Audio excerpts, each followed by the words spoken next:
You're on the Six Screens Telenetwork, earning the reputation of giving all the right ingredients, uninhibited, and exposing the hard, cold facts about the Watchtower Society. Disney. So it's so good to see everyone coming in tonight to the Six Screens. We do it every Saturday night. We've never missed a Saturday night in about 20 years, so we're glad you're here with us. What we do here is expose one of the most evil, dangerous organizations on the planet.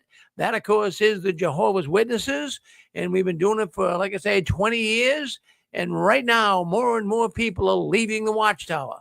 Well, we have a former Jehovah's Witness. Her name is Anne Marie. She's coming in from California, and she has a program on here called Touched by the Tentacles of the Watchtower. So, Anne Marie, I know you're on there with us. Hello, Anne Marie. Hello, my brother Rick. How are you and Susan doing today, this Six Screen Saturday? Yeah, well, we're doing good, Anne Marie. We're starting to get some really nice weather up here. It's getting nice and cool at night. And pretty soon the leaves will be turning, and we're going to get into a beautiful, beautiful season. But I hope things are nice where you are out there in California. Things must be nice too, right? You there with us, Anne-Marie? Well, let's see, Anne-Marie. I forgot to unmute again. Yeah, the girls and I just got back from a nice sunny walk. So it's beautiful. Well, excellent. Well, we're looking forward to the program tonight. So anything on the agenda that you'll be speaking about? Well, I don't know if we really ever talk about it, but even though we know that the Watchtower is evil, sometimes we long for the fellowship that we enjoyed. Sometimes we think how nice maybe I could go back for a while. That's it. All right. Well, we're looking forward to it. So I'll cut you loose. You got your audience coming in. So do your thing. All righty. Want to welcome everyone into the show. Today is August 23rd, 2025. It's Six Screen Saturday once again. And this is the first show of the weekend touched by the Tentacles of the Watchtower. And believe me, we all were. And I want everyone listening, whether it's right now or later in the archives, even if it's 5 years from now, everyone is welcome. This show is for you. You might hear something that you can relate to, something that encourages you, something that validates you. I want to welcome, as always, first the PIMQs, those who are physically still in the Watchtower, but mentally they are questioning. It's a very scary place to be because they're still generally loyal to Watchtower, but they're troubled by things that they just can't swallow down. Want to welcome the PMOs who are still physically in the Watchtower, but mentally they are out. They've done the research.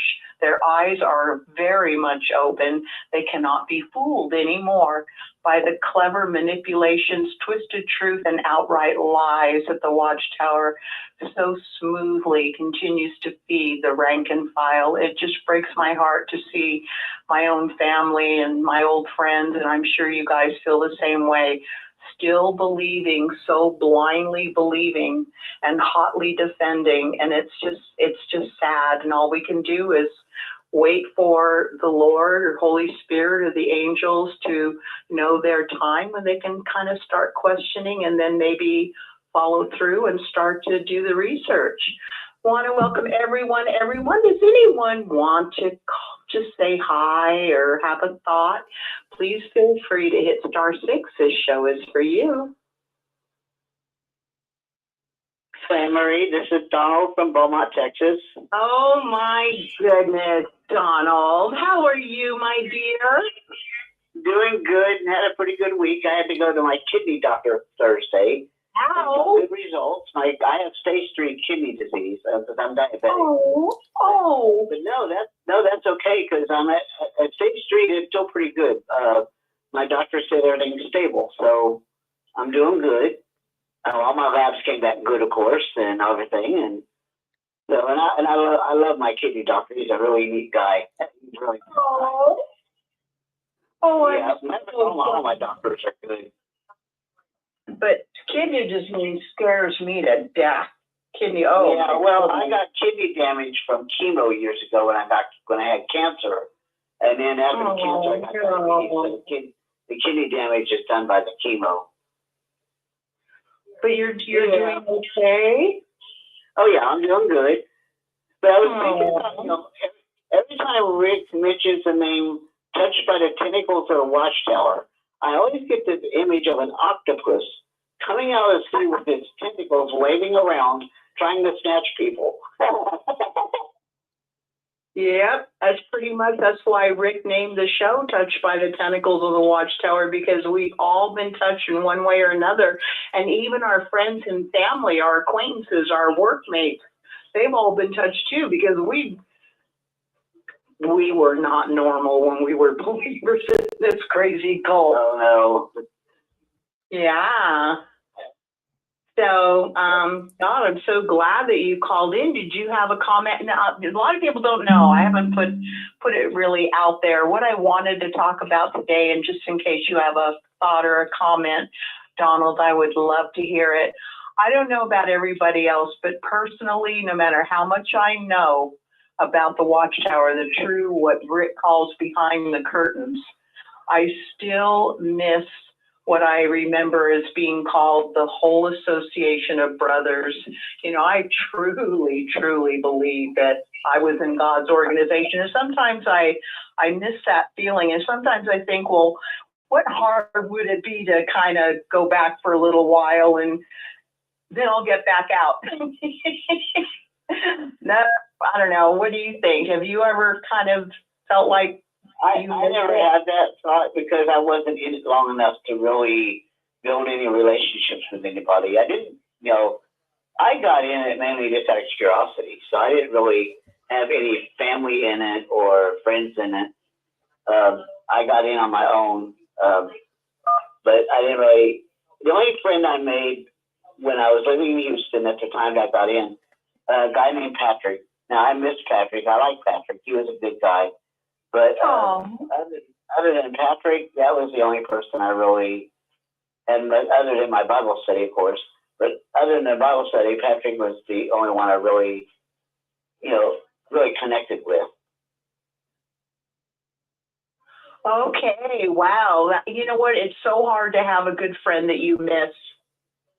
It is very, very hard. But I'm glad that it wasn't a lot worse, because so many people lost their whole family, their children, their wife, their husband, their mother, their father, grandparents. Oh, yeah, I've been listening to YouTube videos all day today from stories of people whose families have been torn apart by this religion.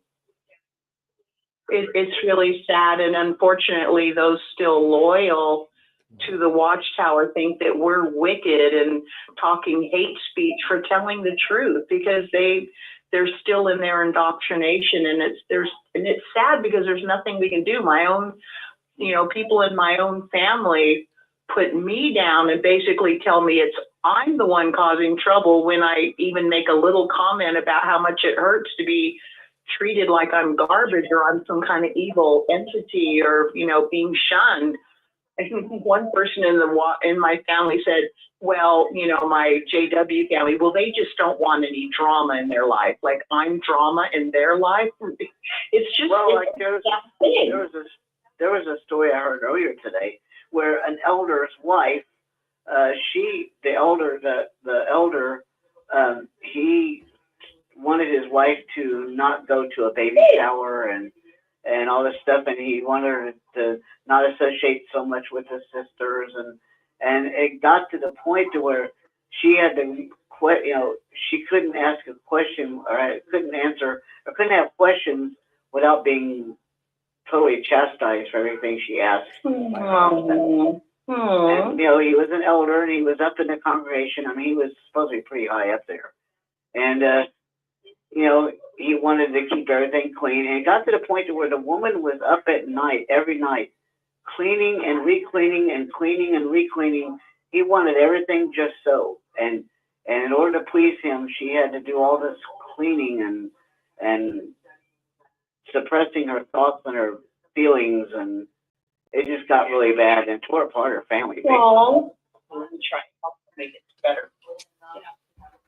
Yeah, it tore her family apart big time. It just, wow, that's sad. It just seems like this is a real good way getting into this cult to get some kind of disorder.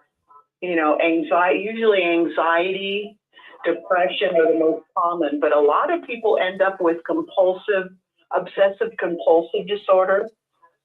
Yeah. That kind of reminds me of what you were just saying. Well, yeah, she ended up with all that. And plus, she was having panic attacks and stuff. And yes, that's and in assembly, supposedly she had a really bad attack, and her husband pulled off the side trying to counsel her. But what she really needed was medical care.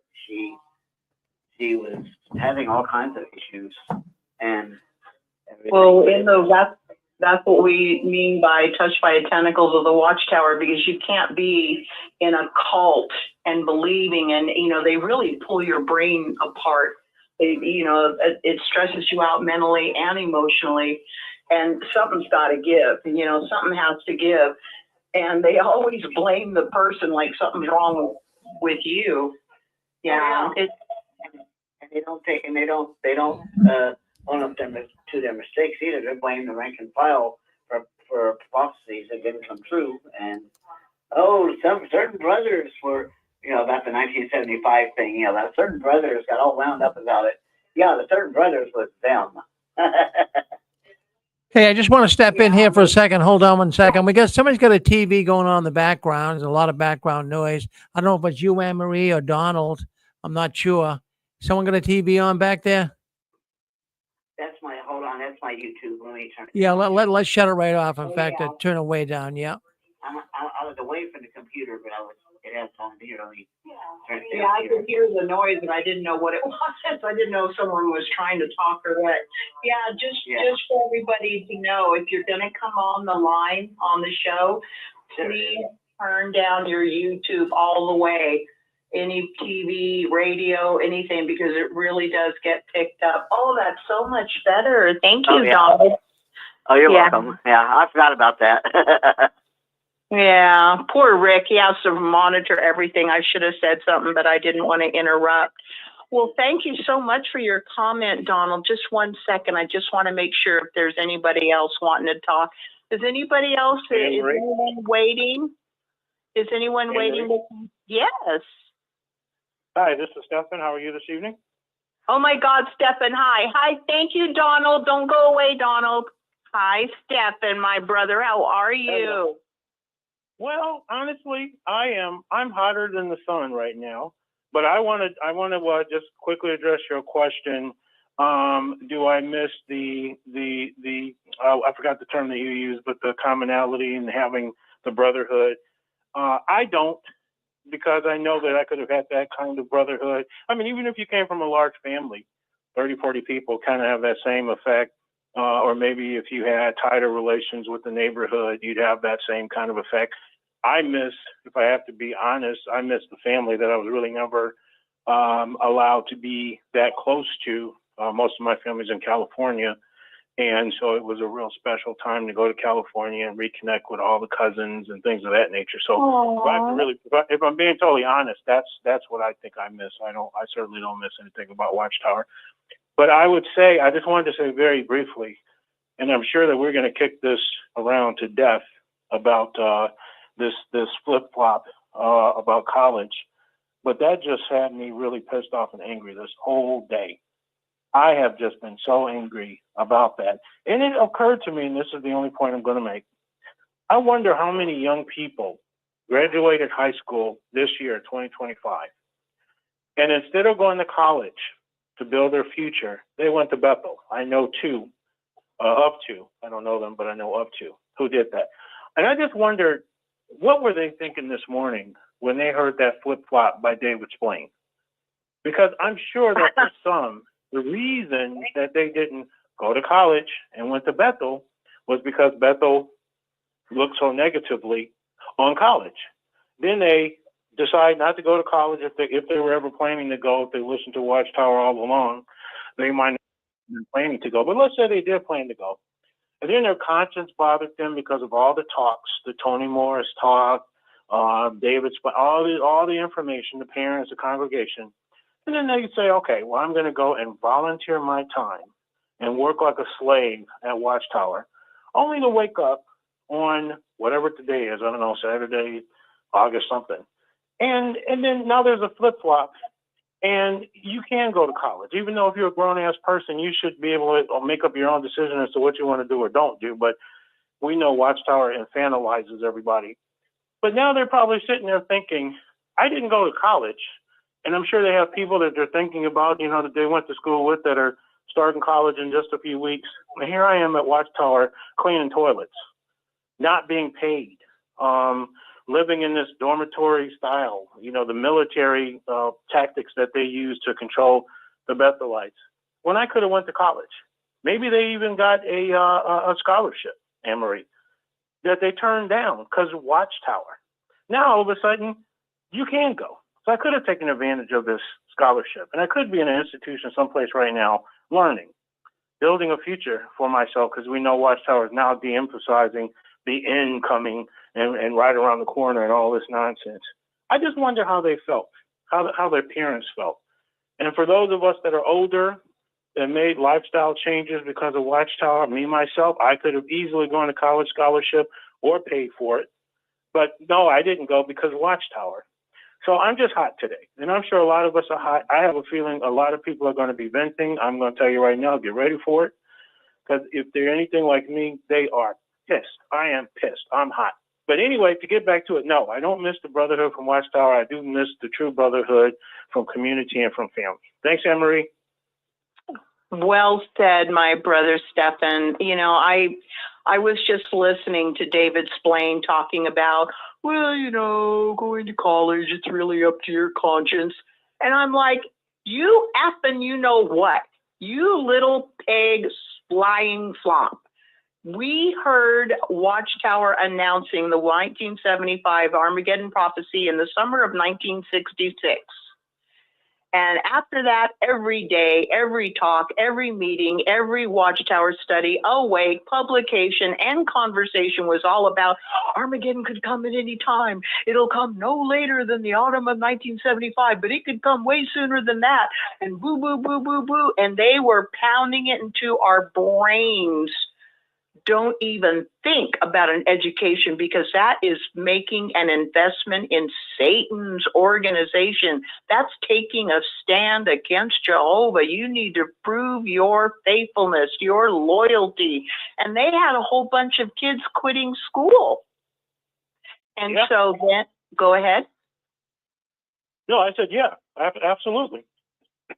And then I'll never forget, I was at a district assembly at the Cow Palace in San Francisco, and it was during intermission time. And I was in the aisle talking to a lady, a sister who was in her seat, and she said something about what I wanted to do after I got out of school. And I told her I wanted to be a teacher, which involved college. And she just looked at me like I had sprung a third head.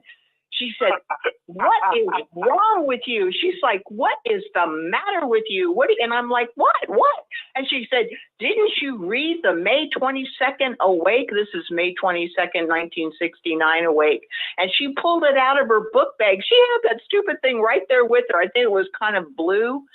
And she opened up to the article that showed the drawing of a boy and girl, and it was all about young people have to face the fact that they will never have a career, never grow up in this old system, never have this, don't have time for that.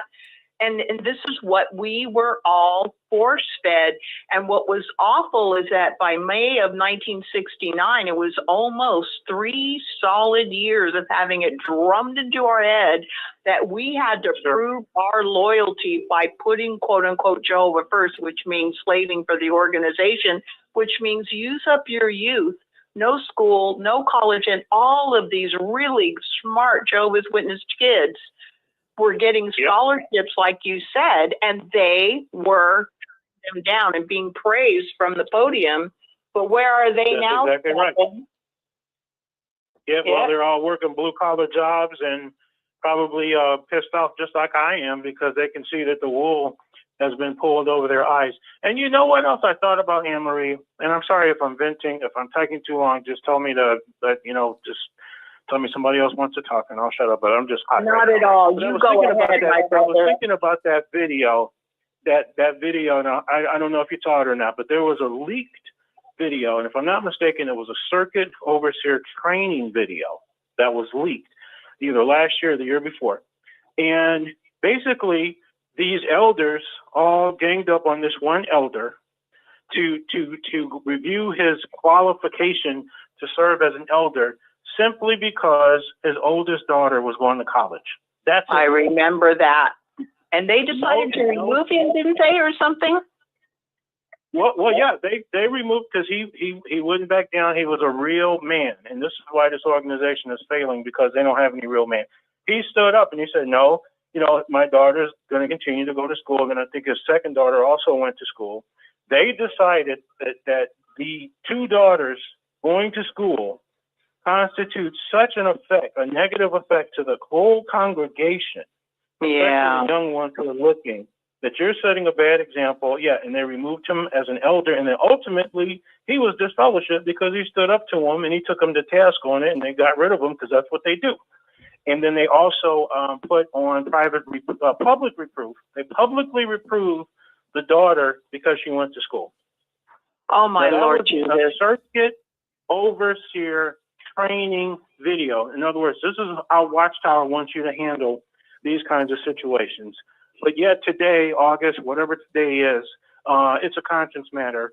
And so, and that, of course, that situation didn't happen.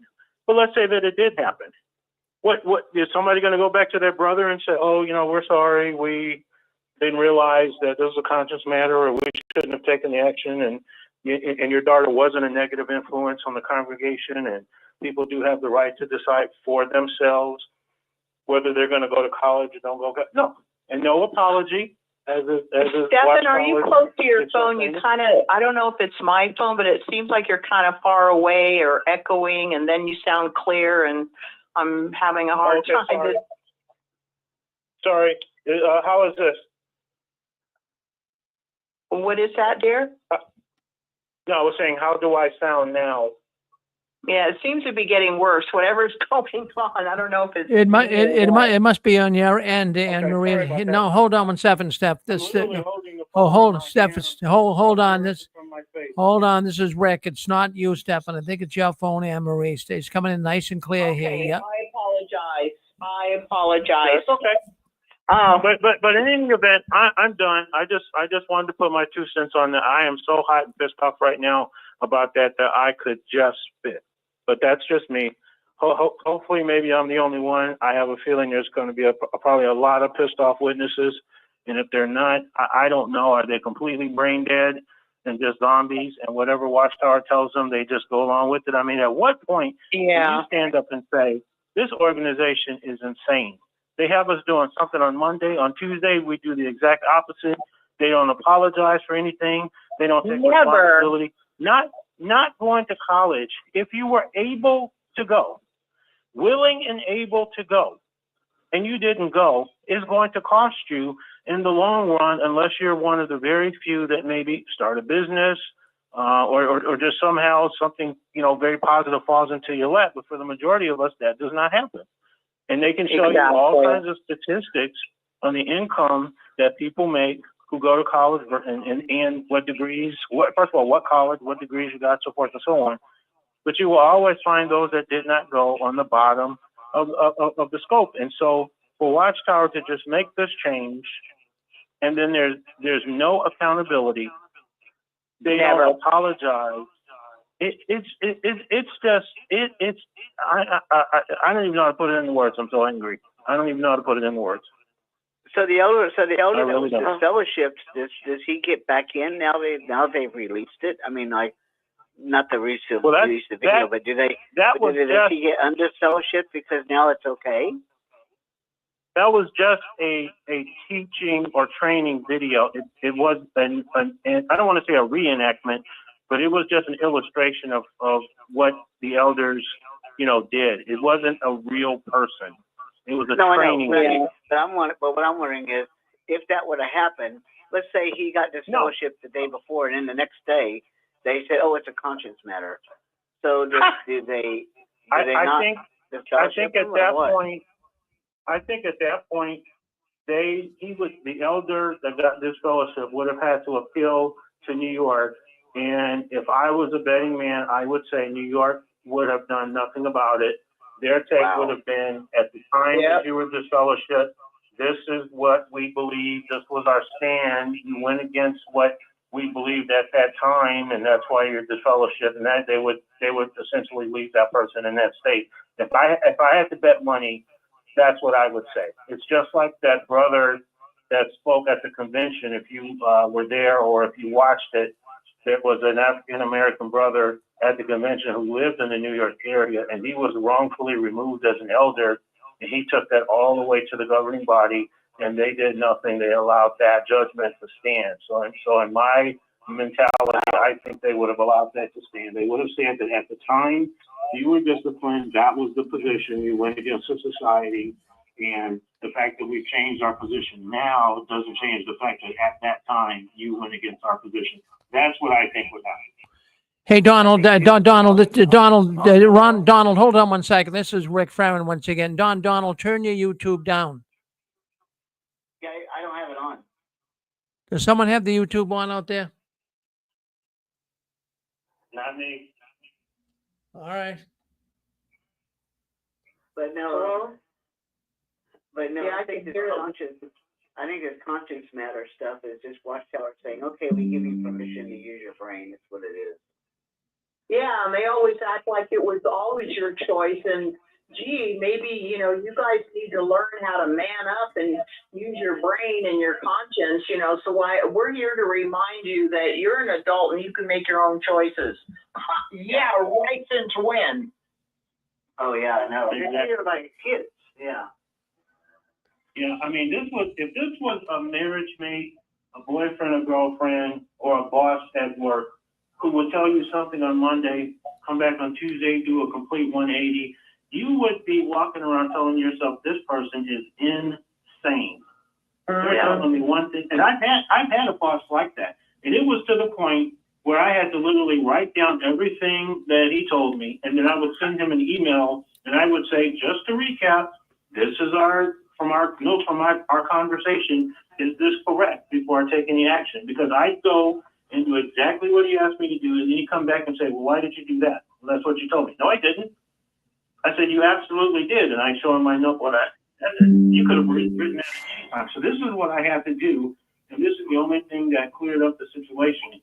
But imagine you have these people, and you could tell from the video that, in my opinion, Splain did not want to be up there trying to make this, what did he call it, not a correction, a clarification.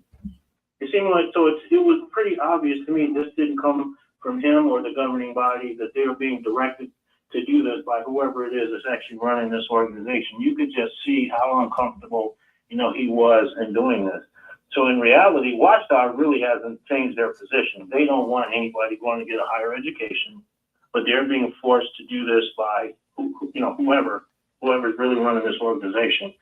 But meanwhile, back at the ranch, just think about all the people that have been harmed because they listened to the bad advice of Watchtower.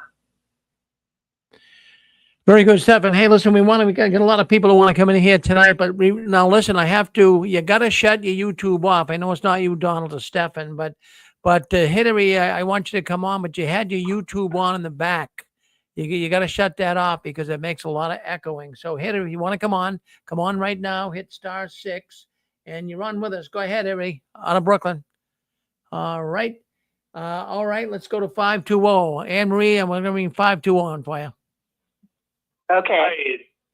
Hello. This is 520. This is Chris in Arizona. Hi, Chris. I'm going to speak a little slower than I normally do because I've listened to myself a couple of times and I tend to be like a machine gun. So I'll try to slow my speech patterns down just a bit. No worries. First and foremost, I think we're 3 weeks out from the convention? Are we 3 weeks out from the stay alive? No? Yeah, it's 3 weeks, Chris. You're absolutely right. 3 weeks. I can't believe it. Yeah, 3 weeks ago. It's unreal. Okay, so I'm sitting here in my little nest of conspiracy. I was checking in periodically with the live feed, and I can't remember what it was. I saw this little firebrand lady get up there. I thought, who the heck is this person?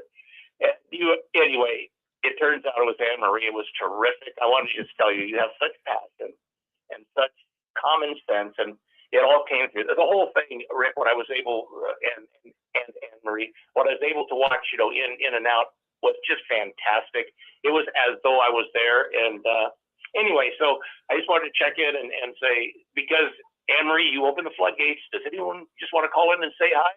Well, okay, hi. Oh, Chris, that is so wonderful. I'm glad you got to watch it, but I wish we all could have been there, but it was a wonderful feeling of the brotherhood that we really do get to enjoy. Thank you. Well, from my side of the broadcasted feed, I felt quite a few things myself, just listening, watching, and observing it. It went through whatever the technology is, the airwaves, the YouTube, whatever. And so everyone that was involved with that project, what a tremendous thing you've done for folks like me. Now, real quick, I'm an ex-elder, this and that, faded successfully and so forth. That doesn't mean a whole lot right now, but you guys, thank you so much for what you do. Oh, I know Rick works very hard, and Susan is his staunch supporter. I think my favorite part, and I have a lot of favorite parts, my whole favorite part for me of the convention was on, I think it was Saturday night, watching Rick and Susan dancing. And when Susan couldn't dance anymore, Rick he's so loving. He helps Susan back to her wheelchair, and she's still wanting to dance. So she's in her chair doing her chair dancing, and Fran and Joe were dancing too. And then they all were in a circle holding Susan's hand in a little circle. It was just, it made me have tears in my eyes, because we get to enjoy true love and true friendship and true fellowship and true brother and sisterhood. And it was all fake and cold and cruel and in the Watchtower. And I think that was the best. And I'm so glad you got to be part of it, Chris. So happy. And I'm sure there were literally thousands like me that enjoyed it. And yeah, in any event, I won't touch too much on this topic about the, okay, it's okay to go to college now. I'm 71, so I did, and I was born in, so I fell into that category of just delayed, didn't do. There's a couple of moves that I made when I was still rebellious as a very young, an 18-year-old. I enlisted in the military. I wanted to serve my country, this and that. But there's several key decisions that, for whatever reason, I did not make. For example, as 75 was approaching, I was overseas in Germany. Vietnam was still going on, but thankfully I didn't have to go over there. And sure enough, here come witnesses, English-speaking witnesses, knocking on the door. And I had such guilt about, having ditched the religion in my mind. And I was married at the time. I've been married for 52 years. So it was me and a young bride. And we thought, well, let's give it a shot. But they said, well, okay. And this was, I think let me slow down. Let me just back off a bit. It was in September of 75 that I was discharged from the military honorably, but the witnesses were urging me as I was studying with them over in Germany. Oh, you've got to put in a conscientious objector. I'm so glad I did not do that. The benefits from having stayed in the military and being honorably discharged right now are paying such dividends as far as health care. So, and that's just one of the things I thankfully ignored. And one more real quick tag, and then I'll let you talk, and then probably get off the phone here. For everything that I suffered, for every friends that I've had and have known, most of them, they're dead, literally. The elders. Yeah. And not through any malfeasance or weird circumstances. I think at some point, the Watchtower puts people in positions, they just, extraordinary circumstances. So they're gone. My parents are gone. My wife's parents are gone. We were both baptized witnesses for many years. I guess here's where I'm going with it. Were it not for the Watchtower and Jehovah's Witnesses, I never, and I know this is not a religious program, so I'll just leave it at this. I never would have embraced Jesus Christ or my wife, and we are so happy now. Oh, Chris, I'm so happy for you and your wife. And, don't worry, whatever is on your mind, as long as we're not, quote unquote, preaching, because we don't want ex-members to feel uncomfortable, but having an opinion and giving your take and what you went through and your experience and your wife and everything, this is what the show is about, is expressing how it was for you, what you went through, what you think about it, and so on. And I am just so happy, because when you talk about how you decided to join the military, the first thought that went through my head was Dwight Eisenhower, who was a general in the Army, I believe, and he was raised a Jehovah's Witness. I have heard that, yes. Yeah, his mother was a staunch Jehovah's Witness. His father, I do not believe, was a witness, but both mother and father of Dwight and his siblings strongly believed in two things. One, education, and two, to follow your own conscience, to make your own decisions. They were not control freaks. And so when Dwight told his mother, Jehovah's Witness mother, Mom, he believed in Jehovah and the Bible, and in fact, he's the one that put "In God We Trust" on the money, from what I understand. He said, I want to enlist, I want to serve my country. She didn't like it, but she didn't not support him. And so she did the same. And remember, Dwight made it not to just a general, which is a 4-star general, full general. He made it to 5-star general and the supreme commander of Allied forces. No, I did not know that. Thank you. What I wanted to, if I can just interject this one thing you brought out, when you decided to serve your country and you did it, many Jehovah's Witness men, I don't know if you remember this, you probably do, when in the mid-60s, late 60s, every male who turned 18 automatically had to sign up for the draft and get a draft card. Yeah, and so many poor brothers, and we knew a lot of them, so many brothers had to go to court and claim, conscientious objector, and a lot of them got sent to prison. And the witnesses would have going away parties, and it made me sick, because I knew one very personally, and he was just sitting in a corner with his head down, wringing his hands, because he was going to go to prison the next day. And everybody is having a good old time, having a party. Nobody was talking to this poor brother, and it was supposed to be a going away party for him. And this is what they go through. And the worst is these poor brothers, 18 years old, mocked and spat on and sent to prison and called cowards.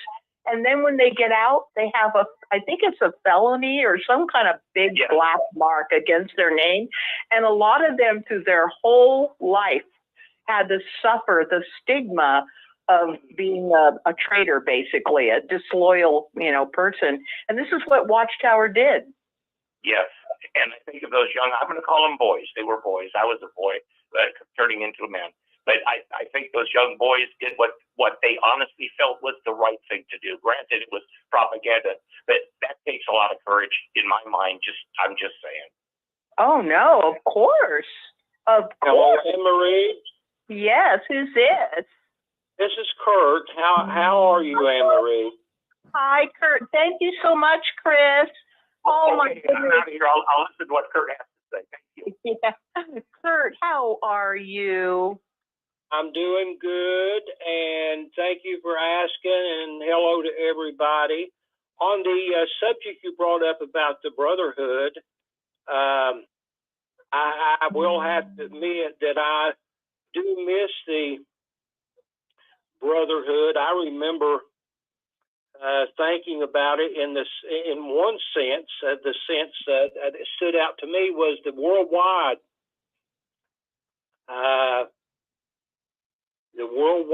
fact, I guess, at the time, that I and you and others were part of a worldwide brotherhood. So Yeah. I do miss. Yeah, but I do miss it. I wanted to bring up one negative thing about the brotherhood. Brian and I were talking about this a few days ago. There in 1 Timothy chapter 3, and I don't know where else, it talks about widows in the congregation.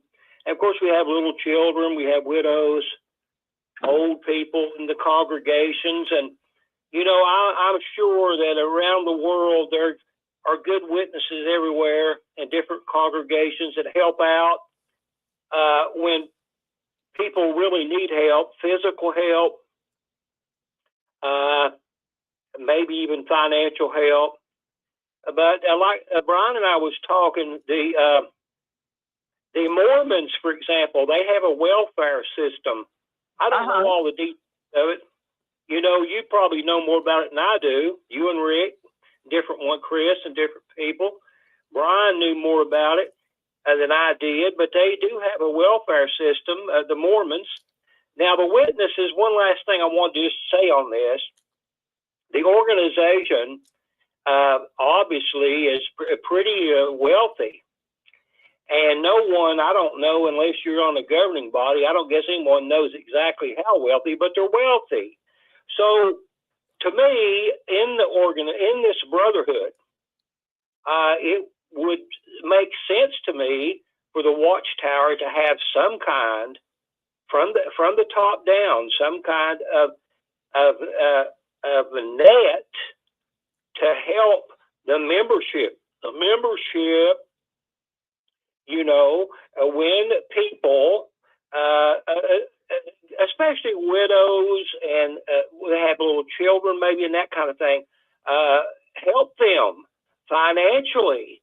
It would seem like to me, in some way, like maybe the Mormons do. Anyway, I wanted to bring that up. I'll shut up so somebody else can talk. Thank you, Anne Marie and Rick, for taking my call. And hello, everybody. And good program. Okay, good program. Thanks, Anne Marie. Well, thank you, Kurt. We love it when you come on. I have missed you, and I'm so happy you called in. And thank you for that really good input. Thank you so much. Thank you. Bye-bye. Bye-bye, my brother. Anybody else like to chime in, or Chris or Donald, if you're still there, or Stephen, anybody want to chime in? Remember, this show is for you. Not Marie. Okay, we got two people. Go ahead. Oh, hey, Anne Marie. Go ahead. This is Thank RJ. Who's this? RJ. Okay, I'm sorry. Didn't catch that. What was your name, dear? I'm sorry, Anne Marie. It's RJ. RJ? Yes. Well, good. I got to get it right. What's on your mind? So the topic today is what they would call the Rainbow Bridge, so to speak, where if we were in good standing witness, who do we want to talk to again? If, you know, all this drama wasn't involved. Oh, boy. All the politics of the organization. And I didn't know it at the time, but the beginning of the end was the two brothers who I studied with. I was already born in, but I had to study with two brothers to get baptized. And both of them died shortly afterwards, but one of them died. One of them died in a car trip to the assembly hall. Are you serious? So, you know, the way things had to get bad for me to leave, but I couldn't even get one good day in because that ruined, you know, the joy of getting baptized. That is just strange. And then I tried to do good in the organization and all that, but I lasted about 15 more months, but everything was so snake bitten and bad. I had to tap out. I had enough. Oh my goodness.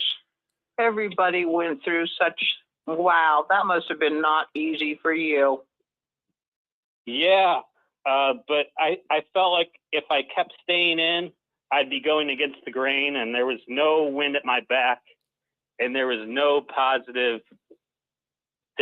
positive going on in there, even though I wanted it to be.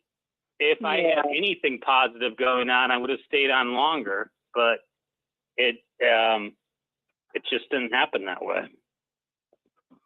It just seems like the stress, it's like you're damned if you do and you're damned if you don't. And sooner or later, you're getting pulled in both directions. And sooner or later, at least in my mind, I figure I would rather suffer the consequences of leaving and being out of the Watchtower than to suffer what it would take for me to be in quote unquote good standing and to be approved of, knowing that every second I'm being gossiped about or judged or could be in trouble or hauled before the elders, or I'm not getting in enough time, or I'm not dressing right, or whatever. It's like the strain and the stress. I'd rather have it be for a good reason. And that's it, Anne Marie, is witnesses do a weird thing where they don't treat you good and they don't give you anything to work with, and they gossip about you and they trash talk you when you're there, and then they get mad at you for leaving. Well, which is it? You didn't want me here to begin with, so why should you care if I left? Yeah. So you can't really understand, like, you either treat people like they're wanted and needed and have value. Like, if I had that, I wouldn't have left. You can't get mad at me for leaving over that. Yeah, especially being called evil and you turn your back on God and now you're in the kitchen with Satan making up witch's brew. I mean, the things they say about us, and then they accuse us of using hate speech. That is so beyond ironic. It's almost comical. I didn't get to be a fly on the wall to find out what I did to leave, but I'm sure they said I did worse stuff than just fading away. Unbelievable. And a lot of people don't care. Once you have that label, I walked in the day I got put out. Everybody was, always treating me friendly and, hi, Anne Marie, how you doing? And I was sitting with my friends in the congregation, and I already warned everybody. And as soon as it was announced, and this is back in the day where they say your name, and has been disfellowship for conduct unbecoming a Christian. And I'm thinking, how is getting assaulted conduct unbecoming a Christian? I never could put that together, but all I cared about was I wanted to be in line with Jehovah's discipline. That's all I cared about. But immediately everybody turned cold, gave me dirty looks. I heard things like, oh, we always knew she was a slut. Oh, we always knew. Oh, it was just about time. And and I'm like smiling, thinking, all I care about is I want to do right in front of Jehovah. But it's like people just turn on a dime. It's like a switch. 1 minute they love you, and the next minute you're dog doo-doo under their shoe. It's amazing to think about it. It's crazy. I'd rather be with real people like you all, my 6-screen family, and Rick and Susan and everybody else. And that situation you went through, that's beyond the pale. That's just so unacceptable by any standards. That's almost the equivalent of saying, how hard did you fight back? I remember one elder during one of the committee meetings looked at me with disgust, and he said, how could you let this happen? Well, he told me I was a disgrace to the Jehovah and a disgrace to the sisters of the congregation, and the disgrace. I brought shame on the good name of the good sisters of the congregation. And one elder said, Anne Marie, we took you and your children into our congregation like a millstone around our necks, and this is a thanks we get, a slap in the face. And I'm thinking, like, I don't feel guilty and bad and ugly and dirty enough. I mean, I was attacked. Hello, I didn't have an affair. I didn't, have a secret boyfriend on this. I was like a strict Jehovah's Witness, trying so hard in everything I did to be pleasing before Jehovah, because that's why I dedicated my life to Jehovah. You know, I wanted him to be pleased with me. They're just condemning me. But what's really funny is I thought somebody asked me, well, how come you were disfellowship? I said, well, you know, I really don't know, because they never told me. They just said, well, we decided to disfellowship you. After 3 weeks of keeping me on the limb, I remember in desperation, because I was so stressed out, I called one of the elders, and I was on a payphone back then when they had payphones. And I called this brother and I said, you know, brother, have you guys decided what you're going to do? And he goes, no, not yet, Anne-Marie. And then he says, you know what, Anne-Marie, if we were living in the days of the Israelites, you'd be taken outside the city gates and stoned to death. And I'm like, okay.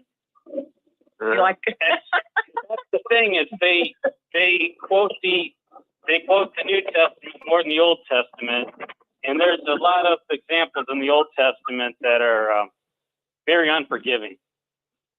well, but you know, it's like one person said, I don't know who said it, but they said, you know, everybody has to have their personal Armageddon. And I was one of those idiots. No matter how miserable and depressed I was not going to leave what I thought was Jehovah's organization. And I thought all my sad, depressing feelings were Satan's trying to get me to leave Jehovah. So, I feel like God just let happen what happened, because, it forced me out. And I tried to go back after a while. I did try to go back, but it just suddenly hit me one day. It was not worth the stress. It just wasn't worth it to me. I thought, you know what, if I'm going to die, I'm going to die. I'm going to live today. Looking back, we wonder how we stayed in as long as we did, because looking back, there was an incident where I was at an assembly and I was crying. I was bawling my eyes out because I thought there's something wrong here, and I'm just not. This isn't it for me. And then I stayed in a good 4.5 years after that. So you wonder how you can stay in as long as you can, but it took everything out of me to leave when I did. It would have been nice to, just say, well, you tried that and move on to something else and put it in your rear view mirror. But, we're so locked in when we're in it, and there's always that carrot dangling that things get better. And that's not just, paradise earth. It's we also think that our connections in the witness community will get better too, and we think that we'll meet a mate that's suitable for us through the organization. And all that stuff is it's kind of a fantasy. It hasn't been realized yet. Oh, no doubt. Real quick, I want to check in with Rick. I just realized, my goodness, I need to check in. Rick, my brother, I think we're over time, or how are we doing on time? Well, Anne-Marie, I say, yeah, keep going. We got a lot of people coming in tonight, a lot of people, more than usual. So go ahead, keep the program going. Go another 20 minutes or so. That'd be all right. Do that. Okay, thank you so much. Hi, is that King of the Dots? Yeah, no, not this time. I've heard him before. Hey, first thing I want to agree with, somebody brought out earlier, after everything you went through to get to that convention, you came through with the passion and fire that you got behind you. So I enjoyed your little testimony there. You guys were talking earlier about the military. Another element going on there was the government along the way started making room for people who would do alternative service, i.e. water the flowers and cut the lawn. Yeah. And then some brothers were up against it. Well, can I do that? And they came back, no, you can't do that. You're compromising. So then they changed that later. So here we go. You line it all up and you look at that issue. And then since 2015, we got no ties, beards, sisters with slacks, we're toasting, and now go ahead and go to college. If I, in 2015, stood up in a group and said, I'll bet in 10 years, all that's going to happen, I would be immediately in the back room. And now they're doing it, so it's okay. And that's the pattern of the whole history of the organization. You just have to wait on them to get cornered enough in court actions, and then badoom, all of a sudden there's new light. And so everybody needs to see that. And at this point in time, it's Stockholm syndrome is the only explanation. You're terrified, and everybody's getting old, and the corporation, and that's all it is, a corporation, is anything could happen now. I mean, they have a recent study article in paragraph 7, I think in the November study Watchtower, paragraph 7 says, you may be getting older and saddened by the prospect that you will not see the end of this system. I had a friend of mine call me 10 years ago. He died 2 years later. And he said to me, and at this time, I'm just perking up a little bit to how much I know comparatively now. And he said, John, I don't think I'm going to make it to the end of the system. That same guy, when the 75 thing passed through, showed me that article, that whitewash article that said, who knows about the issue between the creation of Eve and Adam and the timeline between his start and the woman, and etc. And said it could be weeks, months, or even years. And he underlined years, looked right at me, he said, years, John, years. So this very man calls me up, and I regret that I didn't go out to see him because I loved him dearly. But he died as a witness in 8 years ago, 82 years old. And what's happening now? I mean, it's just time marching on. All this nonsense in 1914 could never be real. So, we got to get this. People got to, we got to keep talking sense on these forums to benefit anybody who's wondering, am I crazy? No, they're crazy. Those guys in Warwick are crazy. They are cowards, punks, period. That's what they are. You know what I wonder is also, like, give it another 20, 30, 40, 50 years. I wonder what changes will have taken place at that point, and if anybody at all will even remember how the organization even got started, or if all that will be changed. Oh, yeah, they're running from history, man. They're revisioning everything. They have to. It's not like they want to. I'll never forget, we were working on a remodel, and we walk up and get cleared to go in and work, and the stack of the bound volumes is out on one of those those fold-out tables. And we knew the coordinator real well, and my wife and I both went, so what are you doing? And he goes, I'm throwing them out. I said, you got to be kidding me. I got to be kidding me. He goes, well, you could take whatever you want, but I'm throwing them out. Little did he know, or I probably, that nobody's supposed to have that stuff. I got it all. I got it in boxes, but I got it all. That's evidence, man.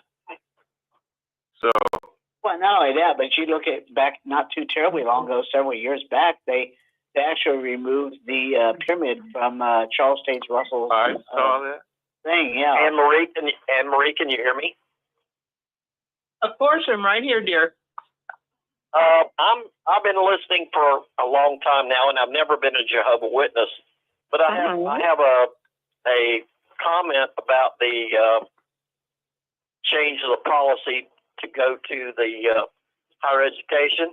Has anybody thought or had this thought occurred to them that they might be getting into the college business? In other words, they have the Bethel, but if they to form some type of college, they can rake money from the government for loans and all. In other words, there's something in it for them, in my opinion. In other words, they start their own college, get degrees of some type or form or fashion, and then that would satisfy them as far as the higher education. Because I believe all this time, all they've done is keep people from going to college because they would be smart enough to learn that it's all a scam.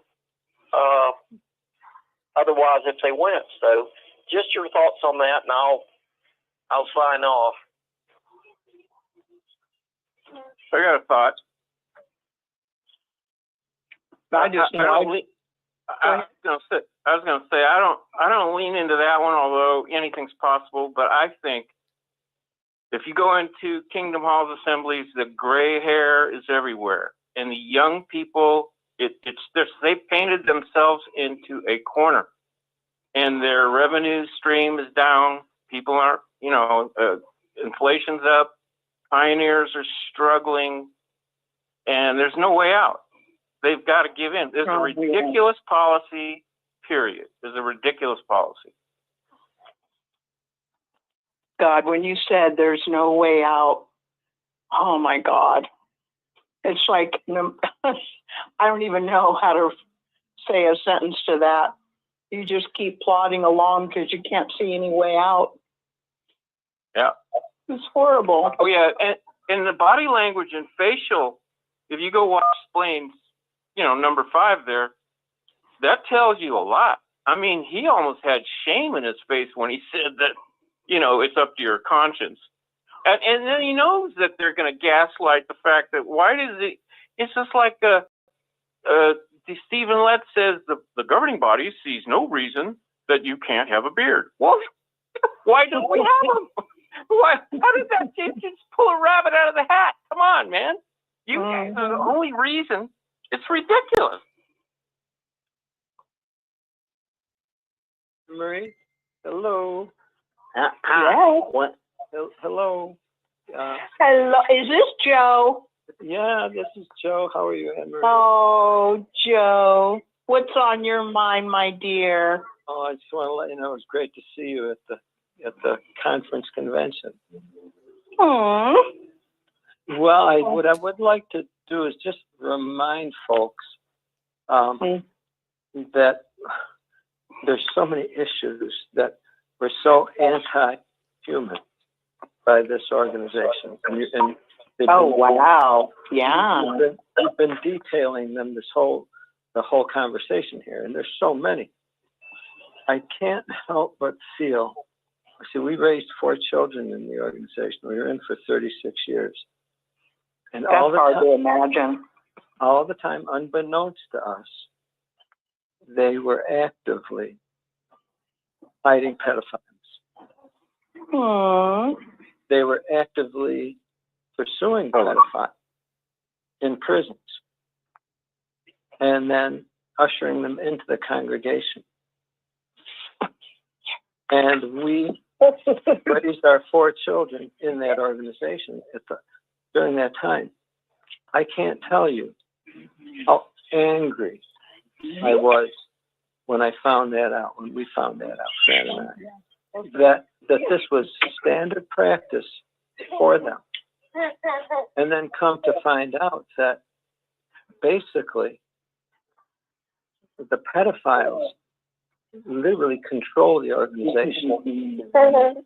And the elders, basically their hands are tied. Because, oh, God, that's so gross. Yes. Because the pedophiles are calling the shots. Basically, the pedophiles blackmail the elders into protecting them, or else they make known what's going on. And even the fact that many of the elders are pedophiles themselves. This is standard practice, and it's been standard practice for as long as the history of the organization has been. And starting with Rutherford and perhaps before that. He was a known pedophile. And this culture of male-dominated women, female abuse, perpetrated this whole time.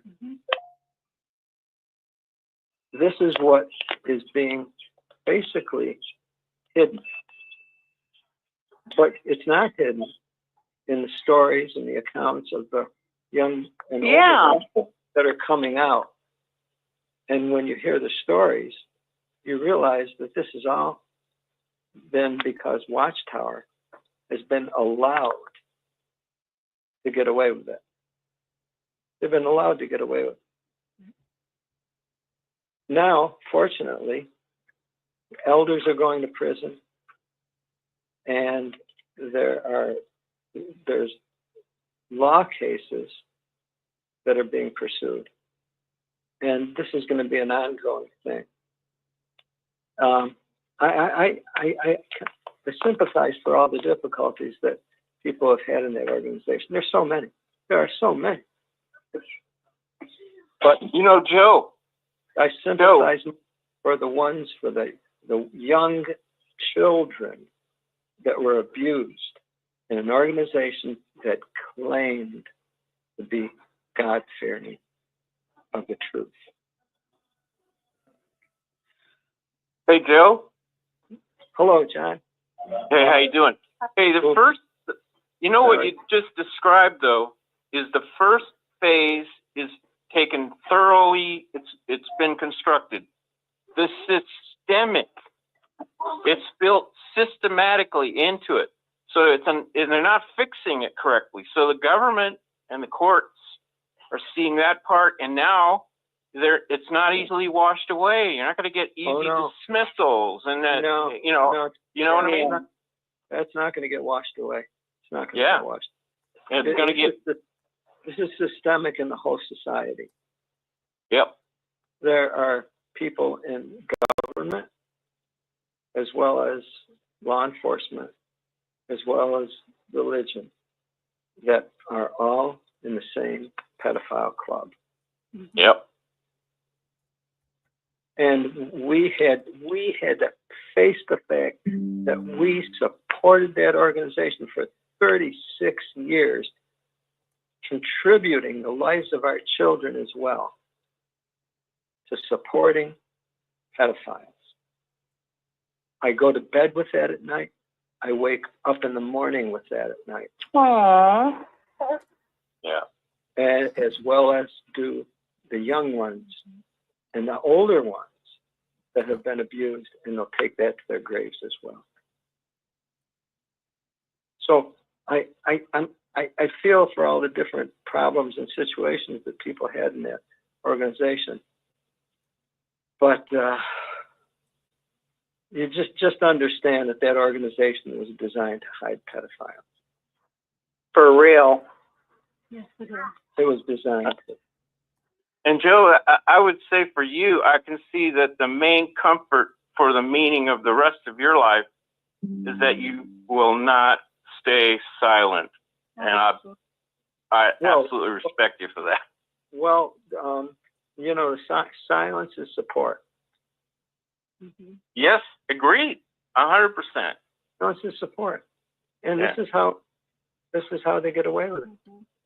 Yeah. So the question, and this is, I don't want to be naive and thinking, oh, it's just in the Watchtower. No, this is a worldwide issue. Oh yeah. This is an issue of males that feel that they have the rights to their produce, their children. They literally feel they have the supreme right to them. Now, not everyone feels that way. Not every male or person feels that way. But there is a certain segment of the population that is proving and has proven that that's how they view the females, especially children. They have the right to that. Yeah. And hello, Anne-Marie. Just wanted to remind. Okay. Right here. Yeah, it's Craig from Florida. Oh, And- hello, Hey. Craig. Hey, I attended Rick's convention on Friday only, and I was asking about you. I had the time of my life, got to meet many people that I always longed to, such as Joe and Fran and Constance and Dan, Gary Ault, Barbara Anderson, etc. And I was asking about you, and I had one disappointment with Rick's event, and that was that you were not there on Friday for me to meet you. I wanted to tell you something. I don't mean to deviate from tonight's topic, but I wanted to say thank you from me, from my heart, for all that you do and the time you spent on this channel and helping others. And I want to say thank you. And I missed seeing you. And I just want to add one more thing. A few callers back, the brother mentioned how he misses the brotherhood. And I'm not attacking him, but I have to say that there are many fine people in the organization, very God-fearing, warm, sincere, real people. But is it really a brotherhood? The organization uses loaded language like brotherhood, or we're in a spiritual paradise. But when we examine things like the policies of pedophilia, how it's handled, when we understand the policies of shunning, that to me is a dysfunctional family. That's not really a brotherhood in the true sense of the definition of the word. Yeah, and it is true. A lot of lovely, lovely people are in the organization, but they're the more trusting ones. They're the more kind-hearted ones that aren't liars, and they're the most easily fooled. And so if they didn't have a lot of really, truly good people, I mean, I wasn't a bad person in the organization. I was loving, I was kind, I was giving, I was generous, I was friendly, and so on. And a lot of brothers and sisters are, but that's how they get sucked in. You know, it's the a-holes that don't go for it. But they have ruined people's lives with how they handle pedophilia and shunning. And now, as tonight's topic started out, people did not reach their full potential because college education or further education was frowned upon. So they never apologized. I know Joe and Fran had a topic the other night. They had a topic, how to forgive and how to move on. I can't forgive. They've never apologized. Yeah. No, I hear you. We're all at where we're at, and we all feel the way we feel and think the way we think. And, you know, we've all had our own personal, really painful, difficult, stressful journey. And it's different for all of us, but yet we share so much in common. And a lot of us might not agree with this one or that one, and a lot might not agree with anything that we say or feel.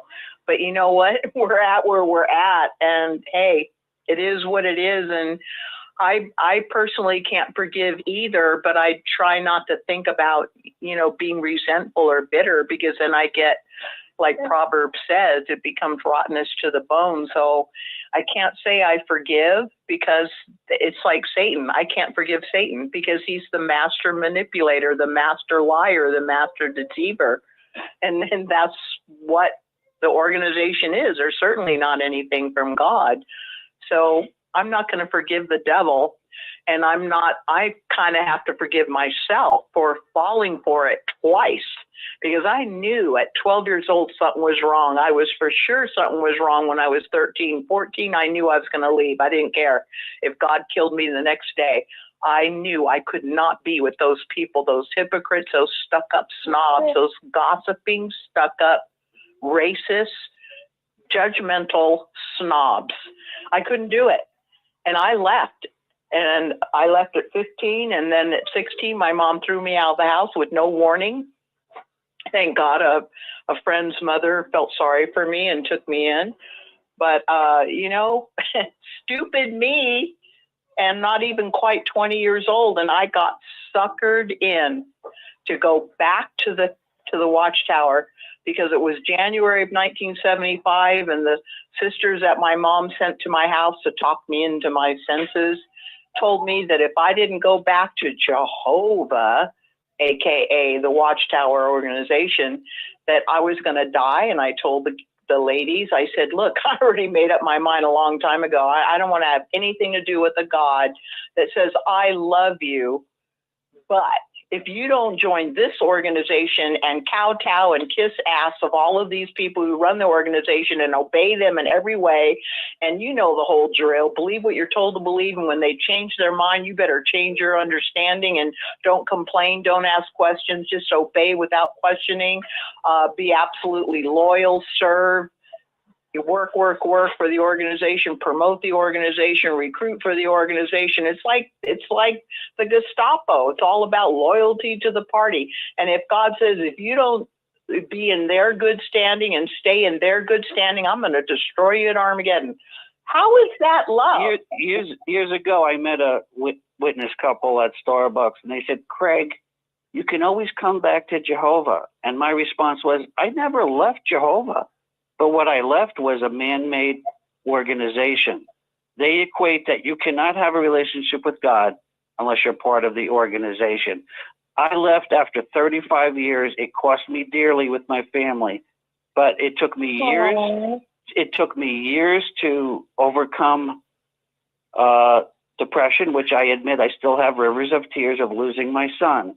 But it is helping me to appreciate that there is life after the organization.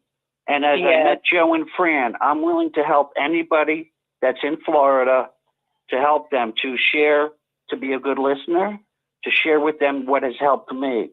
And I'm not into the making podcasts or YouTube videos, but I truly enjoyed, it was one of the best days of my life, that Friday that I was at Rick's convention, hearing from people. And that to me was the true brotherhood, because it's real, genuine people. Oh, thank you so much for that.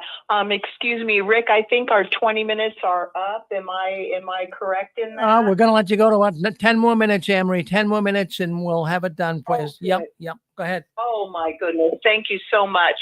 I didn't mean to interrupt. I'm sorry, my brothers. Go. Anybody want to continue? I just wanted to be sure. Yeah, I was thinking as you guys were talking there, what we're really describing is this. If you went in to do work as a seamstress and you ended up spending the whole day threading needles, that's how the Watchtower really is. Oh God, yes. What's your name again? I'm losing so many people. Oh, it slipped in, but we don't want my real name. I'm a pasta dude. Oh God, how did I not remember that? Hey, Pasta Dude, good. Thank you. Okay. I just wanted to, before anybody, if you guys are always so patient with me. I just wanted to share one thing, if I might. I have thought about this longing sometimes. I'm not saying I have it all the time, but sometimes, I do miss it. But I remember the scripture in 2 Peter 2:22, I believe. I'm sorry, I have a baby in my arms and I can't find it. But it basically says that we don't want to be like the dog that returned to its vomit. And I used to, no, baby grabbing the Bible. Basically, I'm pretty sure it's 2 Peter 2:22. And I used to wonder about that scripture about, you don't want to be like the dog returning to its vomit. And, they used to say from the platform at every opportunity, at least when I was still in, that if you came out of, quote unquote, the world to learn the, quote unquote, truth, and now you're, quote unquote, serving Jehovah, and if you ever left for any reason, then you're like a dog that returned to its vomit. And I'm like, it bothered me, and I really realized one day what that scripture really meant according to Peter. It's once you know the real truth, which we weren't in the real truth in the Watchtower, we have broken free from the evil mind control tentacles of a very powerful cult. And if we ever go back, or did go back, and many have, actually, sadly enough, they have gone back, then it would be like the dog returning to its vomit, because I realized, why would a dog go back to its vomit? And I'm thinking, well, why did he vomit in the first place? Because he was sick. Well, why did he get sick? Well, he must have eaten something that made him sick. Well, why would he eat something that made him sick? Because it looked good at the time. It tasted good at the time. Didn't the Watchtower, what we call the truth, seem like it was real and it was good at the time? Are you guys still there? Oh, yeah. Oh, I see what you're saying. I accidentally. And they're great at projection. You see, Right. So they're always Yeah, so they call us apostates, when by all measures of as close as you can get to what Christianity should be, they are apostates. So what they were accusing us of if we ever left the organization was actually the opposite. If we back to the organization, we would actually be like a dog returning to its vomit. We're going to eat back up what we threw up, what made us sick, what we took in thinking it was something good and tasty and good for us. And we threw it up because now we know it was poison. It was bad for us. And if we went back to that, no matter how good it looks, it's not worth it. I would rather, like I say, I would rather fight on my feet telling the truth than live on my knees. I won't do it because that's what Watchtower does. They want complete control over you. Thank you for letting me say that. I just wanted to bring out that scripture. Great point. Oh, thank you.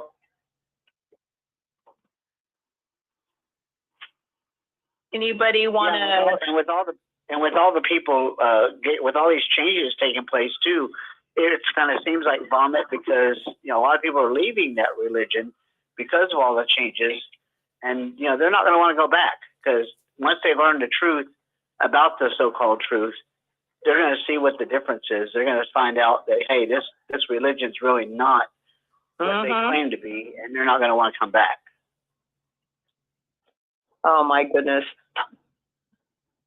But the thing about when they do leave, what's important to know is I think it's at least a year to 3 years of turbulence in your own emotional and spiritual outlook when you first figure out that thing is the biggest scam. It is so dark. It's incredible. And all you do over the years is learn that it's darker and darker. It's more evil than ever. Yeah. But that is difficult.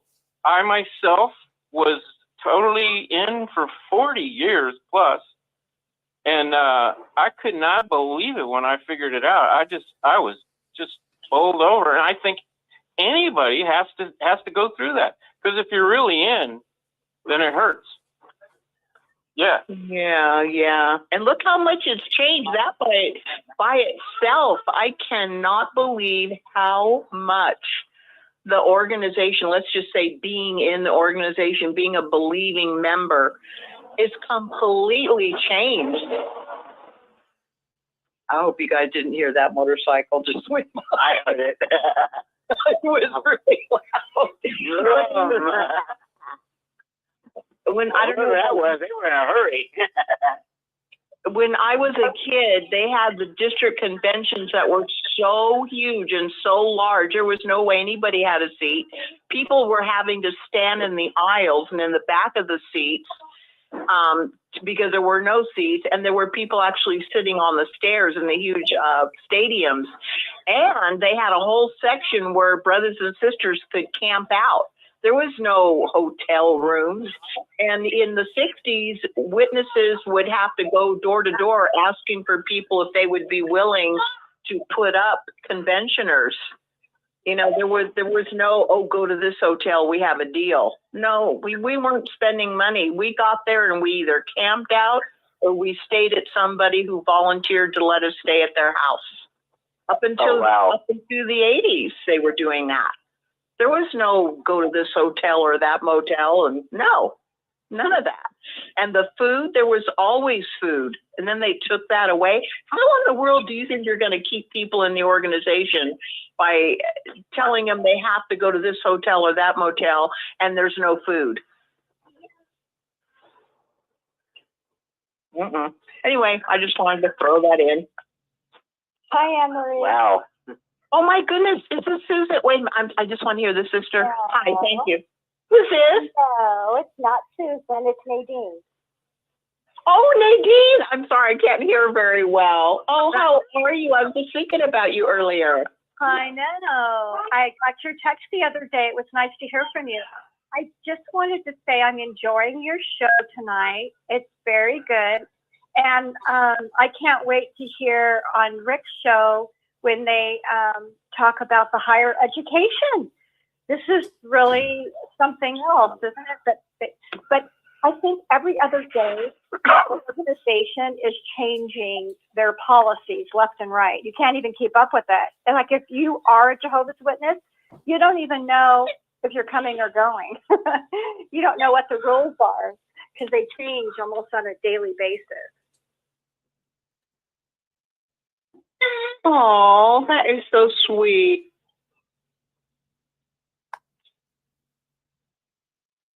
Yeah. Yeah. Anything else on your mind, Miss Nadine? I almost called you, but then I had the girls. Oh, no, it's okay. Yeah, I know you're busy with the kids.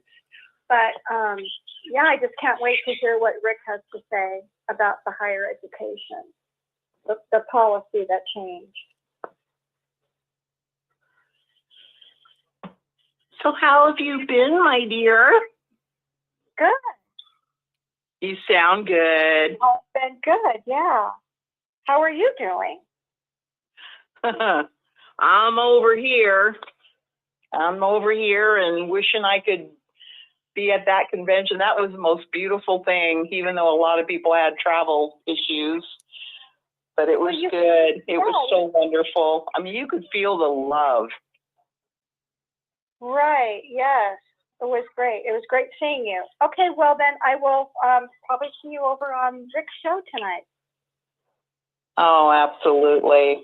It was so good. Well, wow, thanks. Say that again? I said take care. Oh, I'm sorry. I'm having a hard time hearing. Take care. Take care. Oh, hun, you're so great. Thank you so very much. Okay. Is it? Hi there, I am Marie. I just wanted Is this Dallas? It is, and I heard about that announcement this morning about that higher education university college. I found out about that this morning, so I knew, and I expected it to be on Rick's show tonight. Oh my goodness, was that crazy or what? I absolutely. I never saw. I never saw nothing wrong with getting that education. In fact, I saw it as that it can be beneficial right there. Well, you know, the Watchtower doesn't like people to think for themselves. They don't want you to have a brain that works. They don't want you to be educated, because one thing that college does is it actually demands that you be an adult, use your brain, think things through, do the research, have the proof, and give an informed, logical, sensible opinion which shows or reflects the research and study that you have done on any particular subject. Well, Watchtower can't have that. They don't want you to have anything that isn't something they approved. They want you to be naive and to be spoon-fed and to right. And they as a spoon-fed as a child. And what we did, as Paul did, and we put away childish things, and they don't want us putting away childish things. Oh my goodness. Yep. But preach it, Dallas. It's the truth. And I loved hearing what everybody else was saying, and as there was that magazine that, look, we're making all doctrines new. Yeah, that is an interesting way to put it. Yep. Okay, so anybody else have a last comment? I think I've definitely used up my time. Anybody have another thought they'd like to share? Star 6? For when they decide to make Christmas a conscious matter. What about Christmas, dear? I'm looking for the day when they finally say that Christmas is a conscience matter. Well, it's not like they didn't celebrate it before. Yeah. Oh, my goodness. What I find interesting is it's okay to celebrate an anniversary, but it's not okay to celebrate a birthday. How do you figure that one out? Well, honey, don't worry about figuring out anything with Watchtower, because whatever it is, if you figure it out, even if you're correct, they're going to change it anyway. And Watchtower, baby showers are actually they are a pre-birthday. Yeah. Well, Watchtower couldn't take away everything that's fun, everything to celebrate, because then they wouldn't have any followers. So, they let you celebrate the coming birth of the baby. You can even celebrate the birth of a baby. You just can't celebrate the anniversary of the birth of the baby. You can, it's sad. It is just disgusting. And the way they say that birthdays, John the Baptist's head was cut off because of a birthday. No, that's actually not true. The king told the girl, because he loved and appreciated her dancing, that he would give her anything that she wanted. And her mother said, asked for John the head of John the Baptist on a silver platter. Okay, fine. So if they want to get technical, it wasn't about it being a birthday celebration. It was about dancing. So how come they took away birthdays, but they still allow dancing? You know why? Oh, I know. Dancing doesn't cost money. Dancing doesn't take money away from Watchtower. Paying attention to other people and their birthdays and having parties and gifts and cakes, that costs Watchtower money. And I know they used to celebrate birthdays for years, because I met a sister in her early 90s back in 75, and we were talking about birthdays. She said, oh, no, we always celebrated birthdays. She said, in fact, in the back of our Bible were about 4 or 5 blank pages, and the sisters would routinely carry the Bibles around after the meeting, so that if somebody's birthday came up in conversation, she said that's where the sisters kept track of everybody's birthday. And I went, really? Oh, wow. You guys celebrated birthday? She said, oh, yeah. And she said, I guess we were spending too much time she said there were parties all the time. And she says, I guess that they felt that we weren't paying enough attention to Jehovah and putting Jehovah first, because all of a sudden they said that it was creature worship. And I realized after I got out of the Watchtower, it wasn't about creature worship. That was the excuse. It was the money. The same reason why they talked against you having pets. They don't want you to have a dog, especially if it's a big dog, because there's medical bills and food bills and, costs money. All that money adds up, and that the Watchtower down deep is all about control and money. Well, if they don't want you to have a big dog, I hate to tell them, but I'm legally blind. I'm not totally blind, but I don't have a guide dog. But there's a lot of blind people that have guide dogs, and those are big dogs. So what would the Watchtower say to them? Oh, whatever it is that costs Watchtower money, they will have something to say. Wow. Yikes. That's all they love is their money. I was shocked when I found out that they celebrated birthdays. I mean, especially the way this sister was telling me. And if she was in her early 90s, I think it was 93, if I remember correctly, and this was in 75, so she must have been born, who knows, maybe whatever. But the thing is when she told me, oh yeah, like so casually, like we always, but see, this is what Watchtower counts on. The people that know the history, they want them either gone, disfellowship, disgraced as an apostate, or they want you to die, because they keep the ones that are in the Watchtower faithful by continuing to trick them, deceive them, and manipulate them. That's why they keep all their information away from them. Oh, yeah. Definitely. Yeah, so we actually are truth tellers, even though they call us liars, because with Watchtower, it's always the opposite of what they say. We're not lying. They're the ones who are lying. Okay, I think we really need to we're not like Philip Brumley, who has to pay $154,000 back to the courts. When he lied in court, so they call us liars, but look at them, they lie. So but they have to pay their lies back. And they build him up like, oh, he's our hero. Yep. Yeah. Well, thanks a lot. Thanks a lot for everything.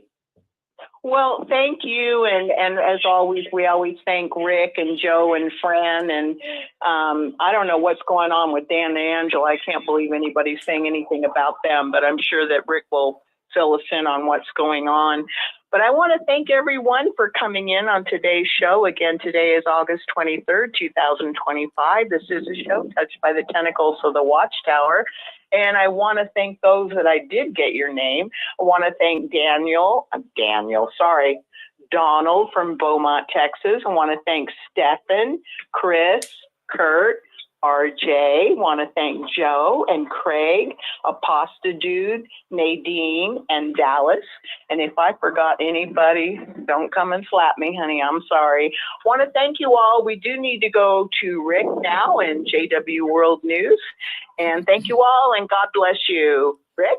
Well, thank you, Anne-Marie. Very good. Lots of participation. A lot of people coming in tonight. It really amazed me to see all these people coming in. So it's really good. So we're going to go with JW World News, but we got a number of programs coming up. We have JW World News next. And then after that, we have another program called Justice for All. And that's Stephanie Lynn Carson. She was trafficked in the Watchtower. She actually was sex trafficked when she was a young girl in the Watchtower organization. She has a program on here every other Saturday night. It's called Justice for All, and she has a special guest coming on tonight. So she'll be coming on somewhere around 9 o'clock, 9:15. But we're going to go to JW World News. That's the news the Watchtower doesn't want us talking about, but we'll be talking about it tonight. So stay with us. Stay in the same Facebook and YouTube channel, as well as on our radio network. Thank you for joining us tonight and spending some time with us. We really appreciate it. All right.